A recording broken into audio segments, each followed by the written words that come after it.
se presentará el tema 2.3. Aplicación de los procedimientos para solucionar arroyos y cañadas. Arroyo es una corriente natural de agua que normalmente con continuidad, pero que a diferencia de un río, tiene escaso caudal, que puede incluso desaparecer en la estación seca, verano o invierno, dependiendo de la temporada de lluvia para su existencia. Vaguada. Es la línea que marca la parte más profunda de un valle, y es el camino por el que discurren las aguas de las corrientes naturales, y que es la línea que une los puntos de menor altura en un valle o en el cauce de un río y donde la corriente, si la hay, es más rápida. En términos científicos, se utiliza también el nombre de talveg. Zanja de riego. Es una cuneta larga y estrecha que se cava en la tierra, sirve para conducir el caudal proveniente de presas hacia zonas de cultivo. Entronque de caminos. Intersecciones de dos o más carreteras en la que al menos una de ellas tiene un paso a distinto nivel, y una o más rampas de acceso, de tal forma que al menos el tráfico de una de las vías puede atravesar el enlace sin cruzar directamente ningún otro flujo de tráfico. Debemos de tomar en cuenta este punto ya que como se muestra en la imagen se forman obras de drenaje que podrían afectar nuestro camino. Agua estancada. Es aquella que no circula de ninguna manera. Es decir, no recibe afluencia ni drenan en apariencia. Sifón. Dispositivos que permitían al agua de un canal o acueducto pasar por debajo de un camino o por una vaguada para retomar su nivel al otro lado y continuar su curso. Llanura de inundación. Es la parte orográfica de fondo plano que contiene un cauce y que puede ser inundada ante una eventual crecida de las aguas de este. Alcantarillas. Bajo este concepto se define a prácticamente todos los conductos cerrados empleados para el drenaje de las carreteras, con la excepción de los drenajes de tormenta. Los tipos de alcantarillas más comunes se muestran en la figura 3.2. Para las aberturas más pequeñas, se emplean tubos de tamaños comerciales con el arco rebajado como un sustituto, cuando el espacio es limitado. Para las aberturas más grandes, se utilizan generalmente alcantarillas de caja de paso sencillo o múltiples, aunque algunas veces se prefieren uno o más tubos de gran diámetro, de concreto reforzado o placas metálicas unidas con pernos. Las alcantarillas de puente sustituyen a las de caja cuando la cimentación no es erosionable y se hace innecesario un piso pavimentado. Las alcantarillas de arco pueden ser económicas bajo elevados rellenos donde la carga es pesada. Las alcantarillas usualmente se instalan en el lecho original de la corriente con sus alturas y líneas de flujo adaptándose a las del cauce natural. En esta forma, las perturbaciones de la corriente y los problemas de la erosión que crean se mantienen en un mínimo. En terreno montañoso y ondulado en particular, las desviaciones notables del curso del cauce, ya sea aguas arriba o aguas abajo, pueden dirigir la corriente a un lado del cauce, ocasionando erosión ahí y deposición en el lado opuesto. Consideraciones prácticas que gobiernan el tamaño de la alcantarilla y nivel de confianza de los diferentes métodos. 1. Se determina el caudal de diseño mediante un estudio hidrológico. 2. Se hace el cálculo del área hidráulica necesaria. La fórmula es: A es igual a 0.183 por el coeficiente de escurrimiento, por el área a drenar en hectáreas elevado a la 3/4. 3. Se propone el tipo y diámetro de la tubería y el número de conductos. 4. Se estima la carga, que corresponde a la altura de la alcantarilla más cierta altura sobre la corona. En este caso podría llegar hasta la altura del cabezal, esto es, carga es igual a D más 0.45 metros. 5. Con el valor estimado de H, que es la carga se calcula, H sobre D.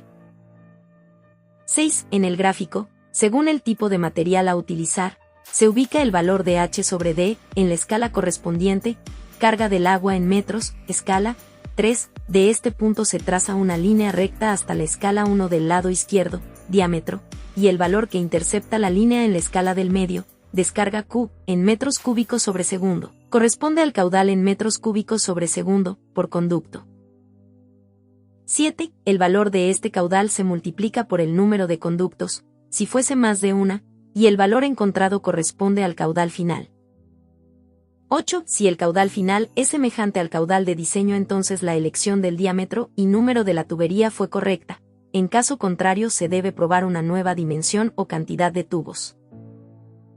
Cuando la alcantarilla se requiere en el cruce de una quebrada, el Manual de Drenaje para Carreteras establece que el caudal de diseño es la suma del caudal aportado por la corriente y del caudal que transportan las estructuras aferentes como cunetas, subdrenajes o bajantes. En el caso de alcantarillas que solo reciben cunetas, subdrenajes o bajantes, el caudal de diseño corresponde a los caudales captados por las estructuras aferentes. Adicionalmente, basados en la topografía de la zona de estudio, es importante establecer la dirección del flujo, para saber si entre las alcantarillas se presenta un cambio dependiente de los taludes aferente, ya que, si esto sucede, el área no drenaría en una sola dirección. Alcantarillas de paso y alcantarillas de alivio. Tipo y ubicación. El tipo de alcantarilla deberá de ser elegido en cada caso teniendo en cuenta el caudal a evacuar, la naturaleza y la pendiente del cauce, y el costo en relación con la disponibilidad de los materiales. Criterios de diseño. 1. La dimensión mínima interna de las alcantarillas deberá ser la que permite su limpieza y conservación. Para el caso de las alcantarillas de paso es deseable que la dimensión mínima de la alcantarilla sea por lo menos 762 milímetros, o bien, 30 pulgadas, para las alcantarillas de alivio pueden ser aceptables diámetros no menores a 600 milímetros, o bien 24 pulgadas, en el caso de tubos y ancho o alto de 0.70 metros, en el caso rectangular. 2. La selección del material de las alcantarillas varía con relación a las condiciones ambientales del sitio, como puede ser la alta salinidad cerca de las zonas costeras marítimas, la acidez de los suelos y condiciones de transporte debido al peso y condiciones de los caminos.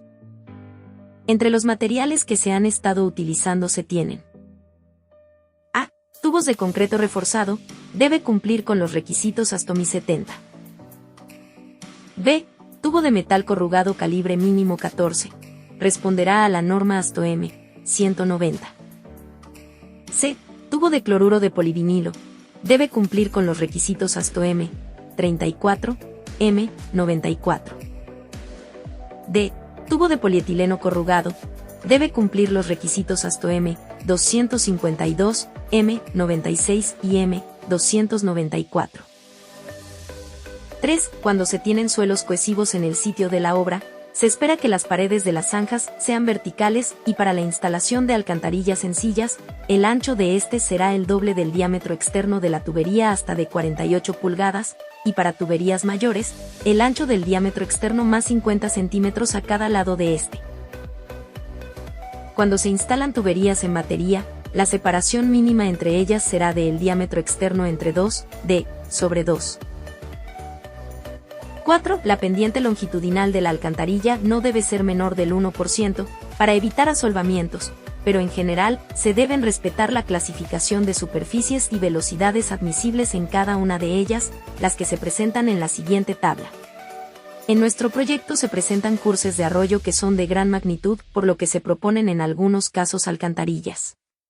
A continuación se agrega el cálculo de una alcantarilla. Como primer paso se realiza el levantamiento topográfico de la zona de cruce. Segundo, el levantamiento será anotado en una hoja de registro, como lo indica la SCT. Tercero, se realiza la determinación de la cuenca que afecta nuestro cruce. Cuarto, los cálculos se realizan en el formato que entrega la SCT, donde se determina el diseño de las tuberías.